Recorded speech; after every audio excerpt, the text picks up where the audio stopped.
The robots are coming. We're all screwed. Box up your microphones and sell them on eBay before the market is saturated with used gear. Okay, so perhaps that's a little bit extreme, but honestly, some days this is how it feels like in the voiceover community. So should we truly be afraid of AI to that extreme? I think it's time for an honest conversation about that. And my guest today is someone who has become a central and trusted figure in that conversation. My fellow Canadian, welcome to the show, Bev Standing. Hey, Canadian. Thank you, Marc. Thanks for having me. Forget the robots. The Canadians are taking over. We're coming That's for it. everyone. This is a conversation that I've been nervous about having. I had somebody on the show a while ago to talk about ChatGPT, and I definitely got some angry feedback. It was the first time in the history of the podcast that I got some angry feedback, just people that don't want to even mention AI or give it a platform whatsoever. But then I also had some people who were like, that was really amazing. That was really helpful. I could see ways that this is going to be to my advantage. So I think that it is a conversation that we as a community need to have, because I do think, my opinion is that there's a lot more fear than there is accurate information. Do you think that's a fair assessment? I think it's a fair assessment. I also think the information we get yesterday is different tomorrow. Yeah. So, Sure. The conversations have to happen because it changes. Yeah, everything changes so fast, which is definitely part of it. So before we get too far into this, I don't think it was probably your intention to become an industry authority on AI, but sometimes life happens and we find ourselves thrust into roles. So let's start at the beginning and share the TikTok story that kind of got this all started for you. Well, I'll summarize it because a lot of people, and I'll say a lot of people know this story, but I am surprised at how many people still don't. Yep. So I'm a voice actor, which means I'm self-employed. I'm an entrepreneur, which, you have to do everything yourself, figure it out. It's your business decisions. So when I was sent a video through Messenger from Bridget Reel saying, this is your voice, and it was a TikTok video. I didn't even know what TikTok was. And I went, oh my goodness, yes, it is. That's cool. Where'd that come from? And within 24 hours, I probably had a dozen people, mostly family, sending me videos that had, been shared through Instagram and, Facebook. And all of a sudden, there was my voice. And I knew instantly where the job had come from. Because unlike today, where they can take, and we can talk about that, how easy it is in such a short term to take your voice and turn it into an AI voice. 3 years ago, almost 4 years ago in 2018, I had to do 10,000 sentences, not even 10,000 words, 10,000 full out phrases. Yep. And sometimes it was more like an Excel spreadsheet. So 10,000 cells of words to get this voice. And it was unmistakable, because if you have to talk like this for 10,000 sentences, it's really easy to remember that is your voice that you're hearing. And it's not hard to, duplicate in a heartbeat, because it was just your natural, it wasn't a character or anything else. So they're not my client. TikTok didn't hire me. Yep. So it was a business decision. First of all, I went, hey, cool, I'm the voice of TikTok. Well, wait a minute. Business kicked in and went, wait a minute, you're not my client. You didn't ask. Even if I had given it to them, you didn't ask.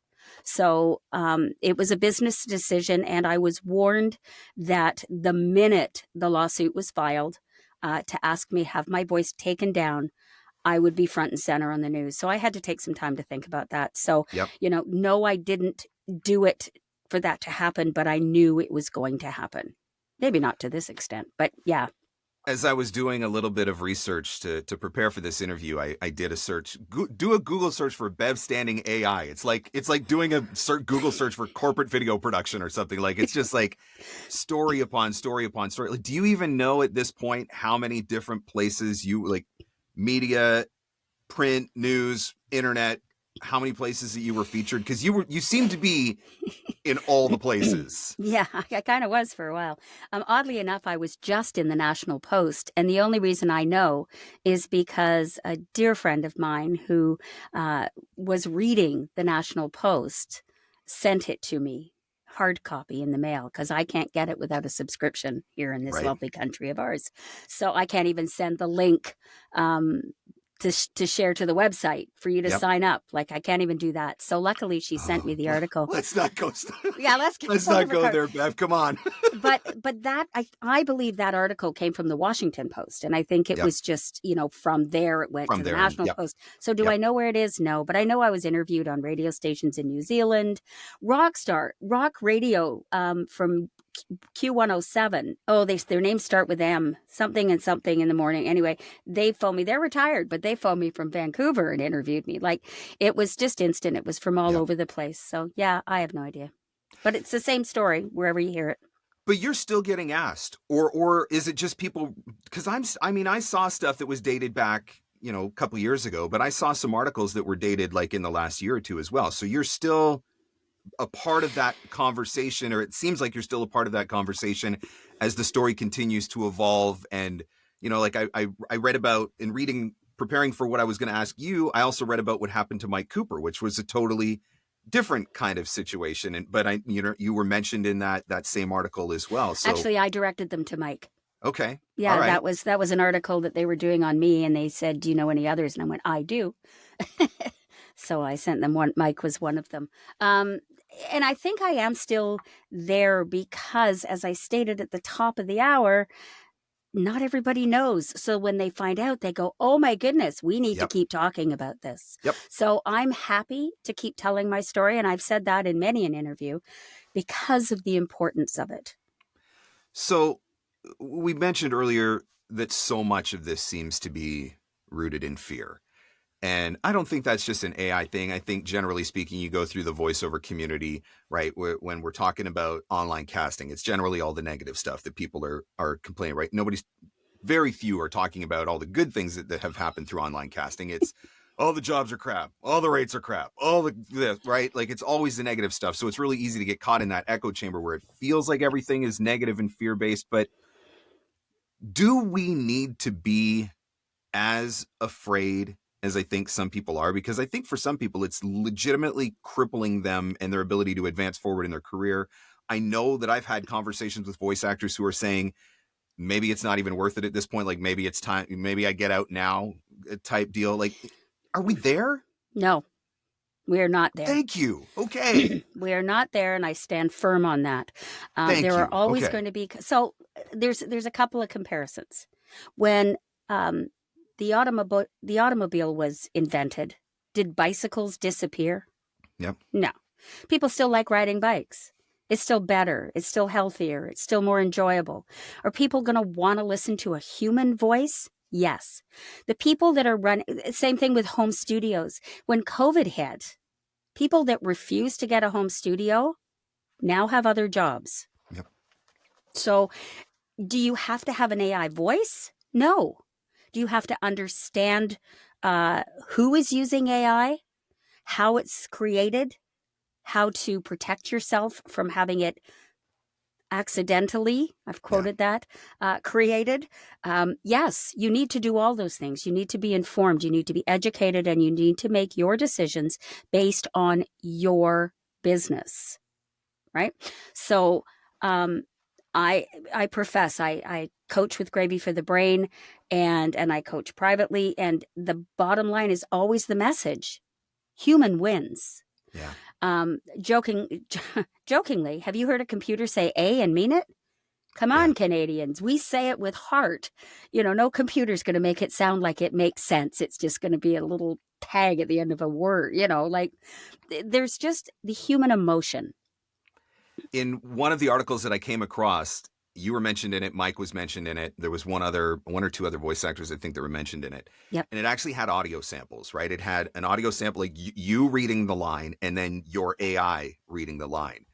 And to me, and maybe I listen closer than others, but to me, every one of them, it was glaringly obvious which one was which. And so the one thing that I've kept saying up to this point is that the tech is not there yet, right? Maybe for certain use cases, but it's not there to take over, because then AI still can't act. It still can't interpret a script. It still can't emote the way that humans can. And so I feel like that is the thing that is going to save us going forward, which I think is why, I had Everett Oliver on the show and we talked a little bit about this, and he's just like acting, acting, acting. Focus Yeah. on your acting. Focus Yeah. on your acting, right? Yeah. Don't run AI away. can't act. Just add a level.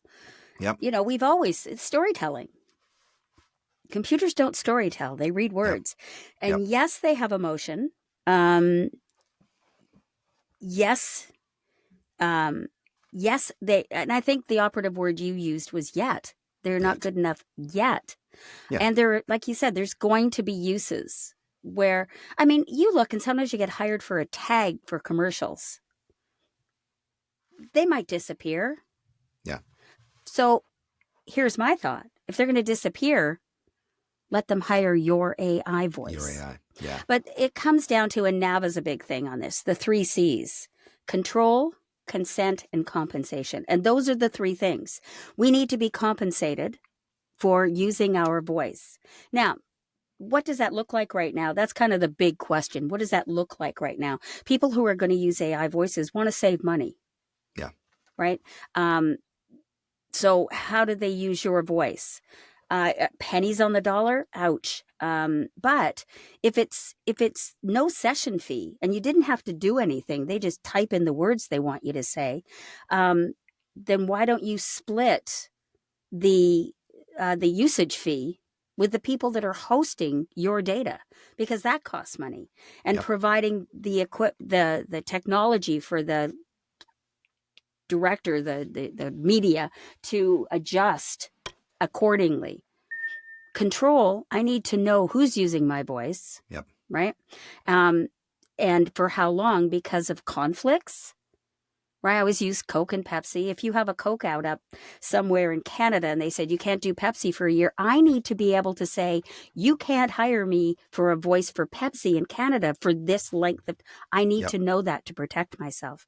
I do think there need to be legal, Rog Siglampaglia and other people that NAVA are working with are trying to create the verbiage to say, hey, if it's a human voice, I can control where my voice is used. But I need to protect myself in case someone grabs my voice and I don't know about it. I don't want you to be able to come back and sue me without scaring off a client that might happen, right? So it has to be kind of tucked in a nice little way that everyone understands. Coming back to and consent, obviously. If I don't want to talk about something, then you can't use my voice, because political's a big thing. If I only want one party, you can't hire my AI voice to voice for the other party, let alone in the same town or state or city. It doesn't work. So those are the 3 biggest things, and those are huge. And how do we do that? By working with ethical companies and having this conversation. So let's go down this road, because I think this is an interesting conversation. And it's funny, I've had conversations with voice actors on this subject privately in coaching sessions, because they're afraid to talk about it publicly, because they're afraid that, the community is going to come after them or whatever. I have openly stated that I did an AI voice model. I worked on one a couple of years ago that I held the complete copyright over and control over. And the thought process behind it for me was, I think it was twofold. One, there are certain types of work and jobs that I'm just never going to do. Maybe because it's like massive e-learning with unrealistic turnaround times, or audiobooks, that I just don't have the time or desire to do or whatever. And so if some of those things are going to go to AI anyway, you said it, why not go to my AI? Why not get a piece of that pie? And then the other thing for me was, I was thinking long-term that this potentially becomes a passive income stream for me down the road. Right. And so I'm thinking like a business guy. And so that was kind of the idea behind it. But a lot of voice actors are afraid to have that conversation, because it's like, I'm inventing my own competition or whatever. And I guess I just never saw it that way, because I always felt like the people who want the human voice are still going to come and hire me for however long that goes on, until the technology just gets too good or whatever, at which case I'm screwed anyway. So why not have the AI, right? That's the money's coming into my pocket. So it sounds like you kind of stand in or fall in a similar camp. Is that fair to say? It is. There's going to be, I have heard that, like, if you have a government contract, they might not hire you if you have an AI voice anywhere, and they may ask you, because could you imagine an AI voice getting in the wrong hands with so there may be companies, but it depends. If you don't do that type of work, then don't do that type of work, and it won't matter. But I think it's important that we'll go down to the control. You need control of where your Yeah, AI voice is used. absolutely. But I've used my AI voice. I have 3 AI, 1, 2, 3, 4, 1, 2, 3 sites that have my voice that I control. They don't. I'm not public to anybody. And I was away. So I had to make some minor changes, e-learning when they update it every year and stuff, and they needed to change 2023 to 2024 and this kind of thing. So I uploaded the audio from my previous job. Now, luckily, I could do this as an MP3. And Wave, it didn't work because the audio I updated was compressed, right? So it just didn't fit in right. But sure, they had asked for an MP3. So I uploaded my MP3 from last year, a portion of it. And then I typed in the sentence with the 2024. I opened my audio. I cut the 2023, put in the 2024. nice. No mic involved. Yep. No travel gear. No pillow fort. And I was able to make all the changes flawlessly because I was able to upload the audio I had done before. It was exactly the same pitch, tonality, pace, everything. So is it going to benefit me? Yes. Is it going to? I'm an incorporated company. My company goes to my kids. Hey, they want to keep updating this for years to come? Go ahead. There's my files, kids. You don't need my voice. I think it's a really important conversation to have. And I think certain parts of the industry have been coming at it from the wrong angle, because I think, you got two choices, right? You take up your pitchfork and your torches and you protest until you're blue in the face, which is not going to stop it. It's not going to make it go away, right? Burying your head in the sand is not going to stop it. It's not going to make it go away. So the question to me then becomes, if it's coming, it's already here. If it's going to continue to evolve and get better and potentially impact the industry in a bigger way, how do I get it on my team? Like that's the question to me, right? How do I partner with this or align with this or incorporate this into my business in a way that, it doesn't replace me, but it works alongside of me or supplements me or whatever in some capacity. And I just don't feel like that conversation happens enough around AI. Again, probably mostly because of the fear. It doesn't. And I'll go again with we need to educate the people that are creating the AI voice. Again, at the Voice and AI conference, there was 6, 7 voice people there. Everyone else was tech. Everyone else was companies creating or using AI in some manner. But when we had conversations, I went to all the booths and had the conversations. And my introduction was, hi, my name is Bev. I'm a voice talent. Are we friend or foe? That's a good way to start the conversation. You get an honest answer right out of the gate. Interested. But when I explained to them why I had concerns, their ears perked up. They don't realize it. So if we sit back and go, oh my God, AI is getting so good, and they don't understand how we can work together, then it's not going to happen. And yes, we should be very afraid.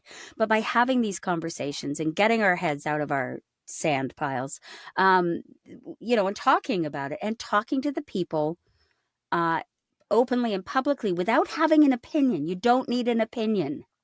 You don't need to side one way or the other. You need to state the concerns and how can we make this work together. People are more interested in listening and communicating. The other thing that I think that's interesting about the AI side of the equation, so online casting was a disruption to the industry as a whole, and it changed the way that the entire industry worked, but it only affected voiceover. AI is not only affecting voiceover. And so I've had conversations with some of my clients who are, instructional designers or who are video producers, and they're looking at this as, potentially an existential threat to their existence as well.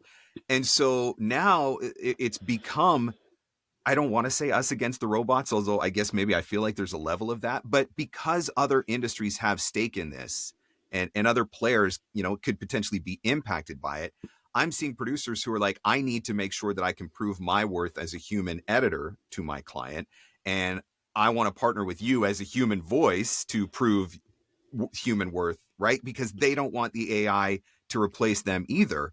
So it seems to me like there's, from my experience with some of my clients anyway, there's been some really interesting opportunities to align together to really present, here's the pros and cons, and here, this is why you want a human editor or a human instructional designer or a human copywriter or whatever, right? And so have you seen any of that? Have you had conversations like that? I have. The one thing I've noticed a huge intake or uptick, I guess is a better word, is directed sessions. Yeah. Not just with the engineer, but with the client, the copywriters, the creatives on the other end want to talk to you. Yeah. They want to have the interaction. They want to get noticed. I mean, I just got hired by Bosch to do in-house training, and I'm on the line with somebody in England, a couple of people in Germany, and they go, we just want to get to know you. And it's like, yes, and I want to get to know you. That's how Yeah. you create long-term clients. That's how you Absolutely. create, collaborating successfully so that I'm helping you, you're helping me, and you're helping your end client. Like it just... And I think they're realizing that your humanity even sheds light on that. Oh, I didn't think of it that way. That works. But they're being creative right alongside with you because of your creativity and your humanization of your expression of their thoughts.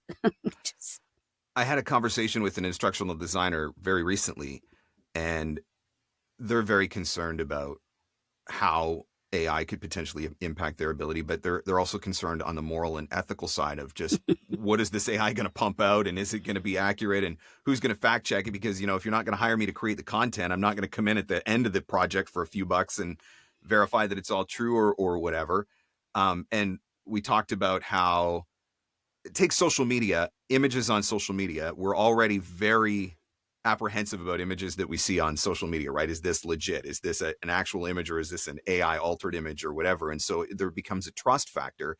And so we had actually talked about, can we team up together where she creates some sort of a simple training about some of the things that you need to be cautious of with AI and why working with humans would be better. So she creates the course, I provide the voiceover, and then we use that as a marketing tool. And you talked about education, right? A big part of what is going on right now is education.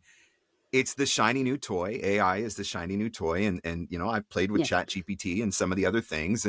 And it's really easy to see just the results that it kicks out without thinking of potential consequences on the other end. And so I think that's an area where there's an opportunity for us to collaborate with our clients to try to, educate, but also create some unique marketing opportunities and establish those relationships even further, right?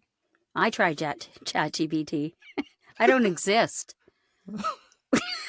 Wow. I can find no information on Bev Standing, the voice actor. It's like, okay, then. What the heck? You didn't exist on the internet, but I guess ChatGPT only comes up to like 2021 or something like that. So did you I just have didn't no idea, exist but I on the don't internet exist, before 21 or? Yeah. You said something. Again, we can't just talk about it among voice talent. And I think, that's the problem is when I went public with the TikTok thing and saying, you can't use my voice without my permission. I talk to top tier, I go to a lot of conferences, and I have worked with some top tier agents, and they went, oh, I'm sorry. What story? And my jaw dropped. And I went, you haven't heard? Yeah. Let me tell you. And they were very interested to hear the story, but they didn't know, and they need to know. And so again, engineers, your clients, they need to know. I've done that with, I know I was going to tell you, Shiny Thing Marketing Plan. That's the name of my next book. I've talked to like new clients and said, just so you know that this is who I am, right? I'm transparent, I'm this, I'm that, and this is why I'm blah, blah, blah. They're going, what story? And I'm like, seriously, you don't know either? And then I did a directed session, which goes back to how good is AI. Like, remember when Fiverr came out and they said, well, they're really just using them for scratch. And if you're hired on Fiverr, you're not going to get hired on. That was the story a while ago. I don't know if that's true or not, but that's what I heard. That was the narrative. Yep. So I'm doing this directed session with a girl camping on Vancouver Island, who is my client, and then their client, 5 people in China in the middle of the night over there. And they said, so here's the scratch track. And it was AI. And they said, do you want us to play it while you record to get? And I went, oh, heavens, no. Please don't. You may as well put another language in. Like the words they were coming out with, it was like, no. I get it why you did it for Scratch Tracks. So I look Yep. at Scratch Tracks AI the way they were looking at Fiverr when it first came out. Pay $5 and you get a Scratch Track. Yep. Perfect. We're not using you, but we'll give you $5 or $10 for the Yep. scratch. And I see AI benefiting. So here's an advantage. If I have an AI voice and you're hiring me for the job, use my AI voice for your scratch. I'll Yep. give you the real voice later, but you'll get a much better indication of where you want Yeah. your job to go. You can promote yourself that way. I have control. Nobody else is going to get this, but I'm happy if you give me the script, I will provide you with a scratch. I like that.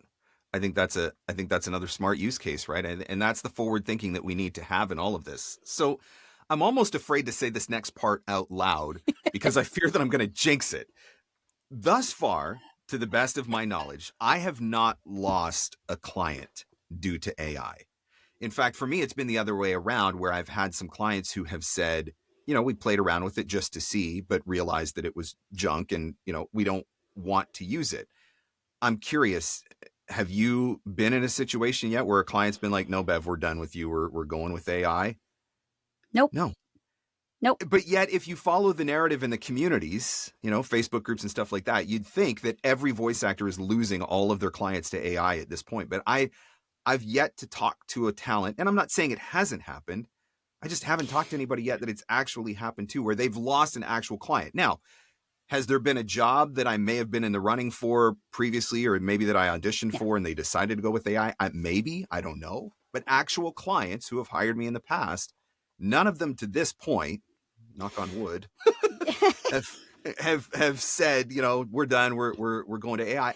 I have found more of the opposite, where it's like, no, we're doubling down on human. And you mean, you don't create a successful business and keep track of every client you have. I have hundreds of clients that may only contact me once a year. Sure. You know, when they come back every year. So are they coming back? I don't even know if they still exist. They could have died out with COVID. I have no idea. Like, you just get so many and you have enough work. You don't, you may not know whether they're not coming back to you or not. But certainly no clients have come to me and said, just to let you know, we're not using human voices anymore. Right on. Nobody has said that. And more so the opposite. We are not using AI, not we are using AI.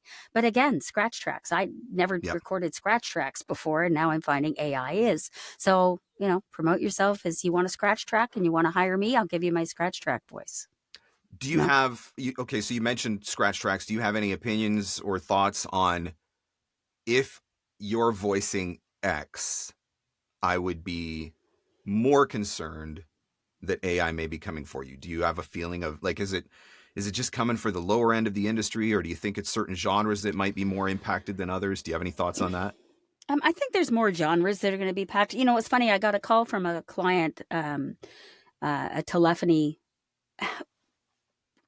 company that does telephony, and they called me on a weekend and went, oh my God, I've just heard about this AI and I'm not going to have my business is going to be done. I'm going to be, and we talked for about, I don't know, an hour. And then I gave her some companies to talk to and a couple of different AI companies to call, and I connected her with the CEOs, and she had a conversation, and she phoned me back after dinner and went, okay, we're good. I feel better now. Education is so much a part of it, right? It's so easy to buy into the low-hanging fruit information that is out there on social media or whatever. Read the headline, not the article, right? That sort of thing. Yeah. And so the education matters. I call my cable company and I love it. I think I know who it is. But it's like, hi, thank you for calling. Right? I don't want to promote anybody. And, Susanna, press 1. While you're on hold, this AI voice comes out and says the company's name wrong. And it's like, oops. Yeah. And it's obviously not the two big ones, because it's hard to mispronounce those. But it's like, seriously, you don't even check. So there's going to be companies and clients that this has come up a lot. It's going to be good enough. Voice actors are not going to work for good enough. Yep. We don't take pride in our job because it's good enough. It has to be good. That's what we do. Yep. Right? That's our, you don't build a car that's good enough. And Yeah. hopefully all four tires are going to remain on the car the entire time you own the car. Like good enough isn't good enough. Now, millennials are running this world and they're quite happy with many things being good enough. Yeah. But I think if it becomes repetitive, when you're coaching and you're saying, like, if I start hearing that rhythm when you're reading, I start hearing the rhythm and not the words. If I start listening to a safety video, then I go, oh, that's an AI video. I've just stopped registering what safety information I'm supposed to be getting. And I'm Yep. now listening to go, hear that, hear that. I'm not Yep. listening to the words. I'm listening to the music of the sound, Yep. right? Now, can you imagine listening to a long 45, 2-hour training video or an audiobook? Oh, I have said all along, I think particularly in e-learning, I think it's a dangerous proposition because let's be honest, even on good e-learning, some employees have a hard time staying focused for 2 hours, but you throw bad audio, like a bad AI voice into the mix, and after 2 minutes, they've tuned out. They don't have a clue what they just listened to. They're not retaining any of that information. And no. I can say that from experience. Like my wife Yep. has had to go through some of that training, and like I see her and she just wants to beat her head off the wall, right? Like it's torture to make your staff listen to that. Well, So that's what yeah, I did. I used to maybe do safety video, listen to safety videos so I could work out in the construction sites. And it was like, as soon as I started going, wow, this guy's awful, I stopped listening to yeah. what they were saying. So you save a couple of bucks because you didn't hire a professional voice actor, but what's the long-term cost of your employees not listening, not retaining the information, not And following possibly safety getting hurt. procedures, Yeah. getting hurt, right? Lawsuits down the road or whatever. Yeah. So let's talk about, we've talked about the performance side, focusing on the acting and all of that sort of stuff. That's one of the ways that we protect our business, obviously establishing great relationships with our clients and really proving our worth. What about the business side of the business? What sort of things do we need to be doing? And I know you talked about NAVA and, control and compensate and consent and all that, but what do we need to be doing on the business side to protect ourselves from, avoiding a situation like other voice actors have ended up in where suddenly their voice is out there somewhere? So pay attention to what you sign. If you're hired on as a roster, and I know someone that this happened to, they signed on as a roster and then that company got sold. And they found their voice on another site. And when they looked back, they were told, well, we bought the talent from here. And they went back to the original thing they signed, and it said their voice was transferable. So they had no reason to complain. They'd given it away. Yep. So if you're on a roster, go back and look at your contract and say, it's 2024. I had a review of the contract. Things have changed. I'd like to amend this, please. Yeah. Update your thing. So it says, now it may not stop it from happening, but it'll give you legal recourse to at least legally say, I want my voice taken down, because in this contract, you don't have the right. Yeah. Right? So there is some bearing and some strength to your arguments. As far as every single audition I send in has a line in it. This audition or this audio is to be used for audition purposes only. That's smart. Right? They want to use Yep. it for something else. Hey, we want to hire you based on your audition. Fine. I'll amend that. Yep.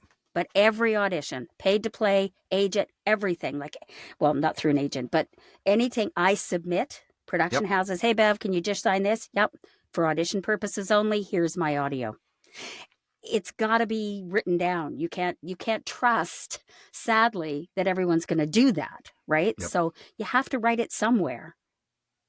Reading the contracts is so key. Like I had a potential new e-learning client a couple of months ago that wanted to hire me, offering exactly the rate that I asked for. I was all excited. This was going to be amazing. And they send me this 47-page contract. It's a huge company, right? And I start reading through this 47-page contract, which is like, honestly, the worst part of the job. But yeah. I get to a point where it talks about them holding copyright of my voice. And so I inquire with them a little bit more about that. And I say, can we scratch this line? And they say, well, we have no intentions of ever using it for AI and blah, blah, blah. And I'm like, okay, so then it shouldn't be a problem. Let's scratch that line. No, the lawyers won't let us take it out. I'm like, well, then I'm sorry. I can't take your word, because your word against a signed contract, it's not gonna stand up. So even if you don't do anything with it now, 5 years from now, I can't come back and be like, well, they told me, right? Yeah. Yeah. So And the NAVA rider will help with that to say, oh, fine, if I can't change the contract, can we add this rider, which states all those things? and so it's important that you, so many times I think these contracts land in inboxes and we're so excited about the job that we just sign it, right? Open it Yeah. up, click the button in the PDF, boom, signed, gone. If you're not taking the time to actually read those contracts, do you know what you are actually potentially signing away? And here's an interesting thing about contracts. It don't just jump to usage or Yep. ownership, because it'll say as per, previously agreed to. And Yep. you go up to what you previously agreed to, and it's hidden. And I don't know that they do it purposely, but it happens. So I don't want to accuse anybody. But No, it's, but that's why you have to read that whole thing from start to yeah, finish and make sure that you're, and I think particularly for me, I'm particularly cautious of e-learning. And I know nowadays you don't need a ton of audio to create a 3 model. minutes. Yeah. But with e-learning, it's going to be a lot. Like, I do think still the more audio you have, the more accurate the model is. I think that's correct. And so e-learning in particular, I'm like, I don't want to run the risk that this company decides 5 years down the road that they're going to go back through all of the old recordings and build models or whatever, right? Like, so you have to read those contracts from start to finish. Yeah, you do. And you have to look for those hidden things. And I have probably had more contracts changed in the last, I'll say, 2 years. And they've said, oh, sure, no, that's just our template. Go ahead, Yep. change it, initial it, and we're good. Which 9 out of 10 times, that's exactly what happens. But I Yeah. think we see these contracts and we get afraid. We don't, but yeah, you're right. Okay, I just shared one example of one company that wasn't willing to, but I could give you 100 examples of companies who have Yeah. scratched that or redlined this or whatever. And so you've got to ask the question. And I think you can't be afraid of, I think sometimes voice actors are afraid of pushback, but I'm like, no, that just makes me look like a more legitimate and serious business owner. The fact that I actually took the time to read it, when chances are they didn't even take the time to read it, right? Legal just sent it down and was like, get them to sign this, right? Yeah. They have And you're no like, idea what's okay. in it. Yeah. Yeah. No, exactly. Exactly. So I want to shift into a slightly different direction because I'm very curious to hear your take on this. Talk to the voice actor who's using online casting, sees a nice little 4-figure payday for a text-to-speech job, and they just want to cash in because business has been slow, or they're trying to establish themselves, or they've got loans because they've taken them out to pay for their demos, or they've got a family and they've got a mortgage, and for them it's not specifically the job, it's $4,000 or $3,000 or whatever. Talk to that talent from where you've been now and the road that you have walked with this whole AI thing. What do they need to understand that they're not thinking about besides the payday? That I know how to give a Scottish handshake. I just, if you can't put food on your table, do what you need to do. But like you said, understand that that voice could come back and be used as anything they want. It was one of my problems with the TikTok voice. I was actually there was a TV commercial that aired for a product, and I was the end tag. They were doing commercials on TikTok where I was promoting such products as McDonald's, but they were the influencers that were using it, but they were brand name spots kind of thing. And so again, go to Burger King and say, no, I'm not doing any stuff. And you have no control over where that voice is used. For all you're the mother of 2 young children, and you're the porn channel that their kids are watching online when they're 15. Like, you've got to know where your voice is being used. I mean, that may seem a little extreme, but it's not, and it's happened. It's not that crazy. I've had people reach out to me going, I am the voice on this porn site. And it's like, here's the name of my lawyer, but you better have backup, and you better have read your contract, and you better have something. Now, I will say that a contract is binding. So is an email, as long as there's a reply, and I'll stress that, and I'll go back to the topic. When you agree to do these things, if you need to make $4,000 to have this voice, if it's a voice that you're not going to use all the time. Maybe you don't care so much. Right. It's a character voice, or it's some strange accent you've never tried, or, maybe that won't come back and bite you. But in my case, it would have bitten me in the back so many times because Business is it's over this at that point. voice, Yeah. right? Yep. It's just my voice. So you have to be careful. And a lot of these ones are really just your voice. It's just you talking. And it could be found anywhere, anytime, in perpetuity. Gosh, I hate those words. Forever and ever and ever and ever and ever. And Yep. that's not beneficial to someone who wants to make a living as a voice talent. So on a business decision, if you want to make this a career or even a healthy part-time hobby, walk away. Yeah. I always, and I professed this forever, and I gave up. I really was so frustrated, and it was taking too much of my time. Every job that showed up with a text-to-speech job, I would go into the Q&A, and I would ask questions. How long is this going to be used? Will I have any control? What, Yep. I need to know what the end product is going to be to make sure there are no conflict. I would ask all these things. Yep. But I started going in, and they say they want 50 voice. Okay, well, here's two things. One, 53 had already auditioned. Yep. So they have 53 audio samples Yep. that they can now use. Yep. You've just given it to them. So really, really think about whether can you find another way to buy groceries, like another revenue stream? I mean, Something that voice doesn't talent. potentially derail your career right from the get-go. Yeah, you could. You really, really could.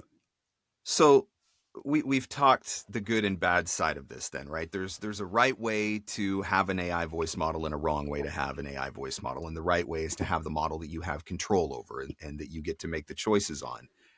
Are you willing, comfortable to share? You mentioned you have a few different models that you've created yourselves. What companies should we be looking at if we're thinking that we might want to do this? What are the trusted, reputable companies that we can go to? So there were 4 that I would have backed originally. Okay. I no longer back all 4 of them, which is concerning. Okay. But again, Yep. I never gave public use of my voice.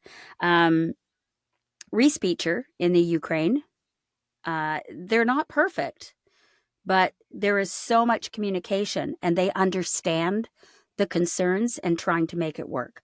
Okay. So I back Respeecher 100% at this point.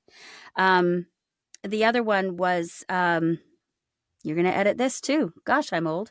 Vocal ID was bought by, and the other one is Veritone. They were actually there at Voice and AI, and they are huge advocates of all 3 of those things happening for the talent and making it work. They are on both sides supportive. So Veritone and Respeecher are the 2.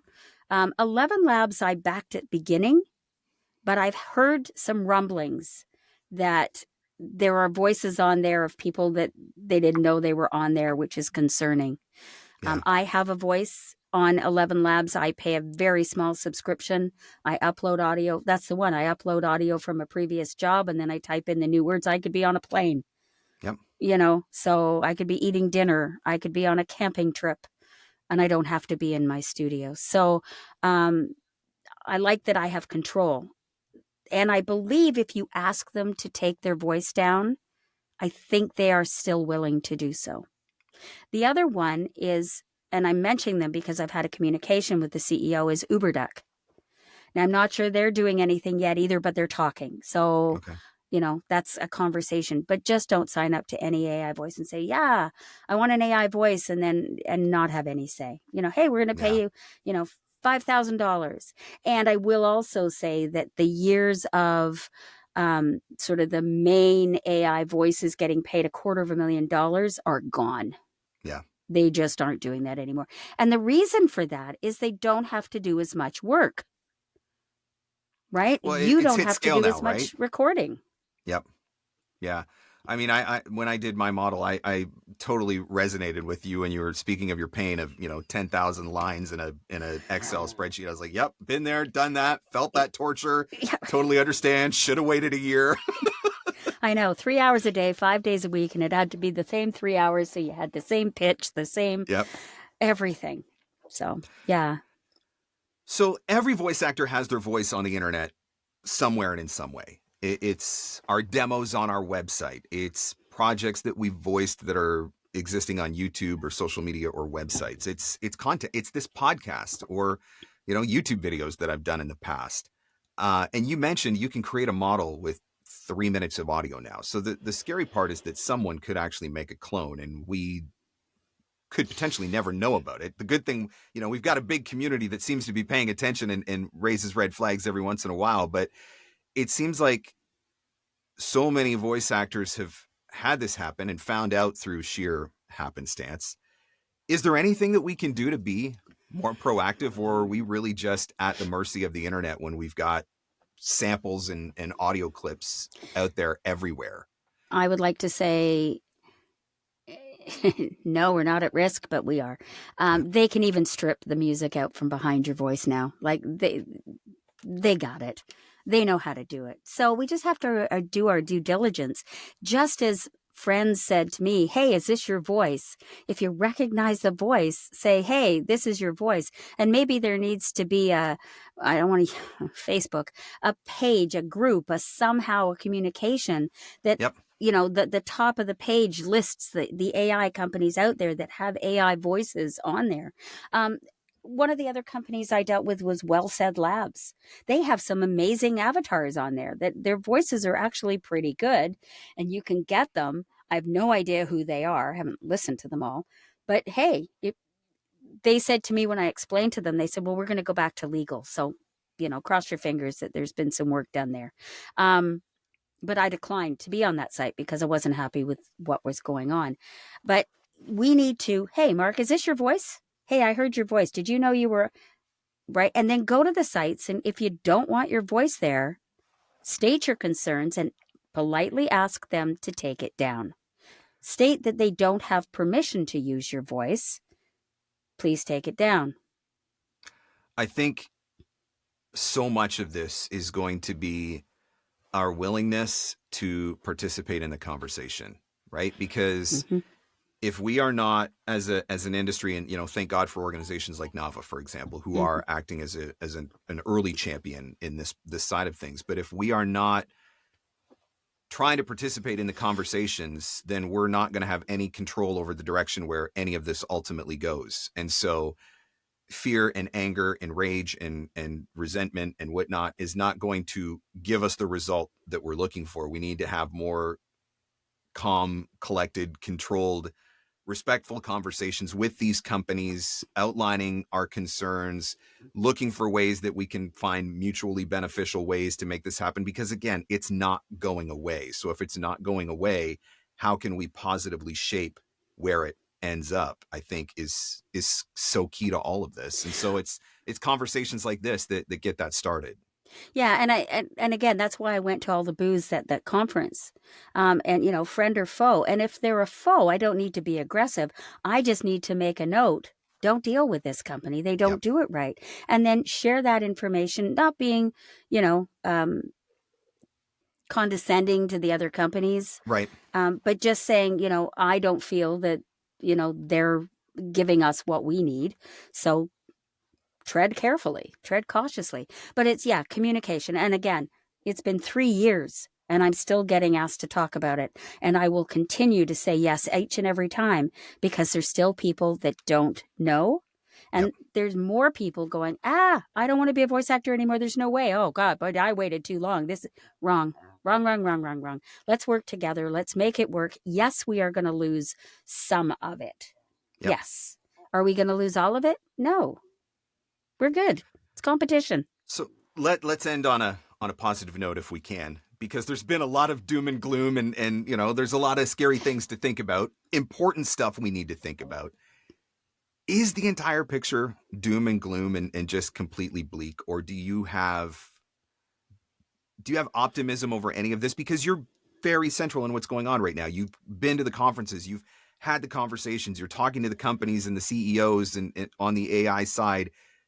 What can we be positive or optimistic about in the midst of everything that is changing right now? I think it's so important to realize that we are voice actors. I have been a voice actor since I signed up. I've never been a voiceover or a voice talent or a voiceover anything or a VO. I am a voice actor. Every word that comes out of my mouth was written by somebody else. Yep. It's our job to connect to those words in some way, to continue to be coached by people that can help you find that path. I believe our jobs are here to stay, and as technology evolves, so will more opportunities. As the world opens up, again, when the car came out, the plane wasn't there. Now the planes are there. Now there's like there's always going to be new and Yep. creative ideas on how to use the human voice. And there's going to be technology that will be able to identify whether it's human or AI. Let's let that technology catch up. Let's keep the conversation going. Let's keep our community strong and positive and make it work for us by working with other people. And I mean, that's just a general thought for me on how I deal with life. And my life transposes over to my business, and I run it the same way, and it's doing just fine. So worst case scenario, I can say that my 15-year-old daughter thinks bell bottoms are the coolest thing in the world. And so if AI comes and takes over, there will come a point where humans will become the bell bottoms and we'll get to come back. You just have to rename it. They're flares now, Marc. Come on, yes, keep up. Sorry, right. But still, the point still remains that there will come a point where the nostalgia factor will kick in. Like, remember back in the day when humans used to do this? We should get some humans to do this. That might really resonate with some people. And so the circle of life will be complete. Will evolve. Absolutely. And to sum it up, it's not really AI we're afraid of. Yeah. It's synthetic voices we're nervous of. Yep. And they are getting better. So as they get better, we get better, we win. There's going to be people, always going to be people and companies that want that human authenticity. How many people read the word be authentic in your auditions? Even more so Everyone. now. Yep. And they have to keep saying it because we're not doing it. Yep. So do it. Don't sound like the robots. Don't end up sounding like them. That's right. Bev, one of the things that you talked about and I am fully on board with was how important acting is to all of this. And I know that you do some coaching as well. So if somebody is feeling the stress of the AI, but they're like, if I could just hone on my acting chops here a little bit and up my game, I'll be safe. So if somebody was interested in connecting with you, maybe talking to you about some coaching or something like that, how do we get a hold of you? Bev at bevstanding.com. And I will put that in the show notes so that it's easy access. And I know that you're involved with Gravy for the Brain as well, which is another incredible training organization too. Well, Bev, thank you so much for taking the time to be a part of this conversation, but also for being really at the forefront of it for the industry as a whole. Whether you meant to be there or not, you have found yourself in that position. And there are I can't think of anybody that is more equipped and qualified to lead us through this, because you do it with grace and wisdom, and it's going to make it better for all of us. So thank you so much for that. And I'm grateful and appreciate what you do. Well, thank you, Marc. And thank you for helping keep this conversation going. I really appreciate it.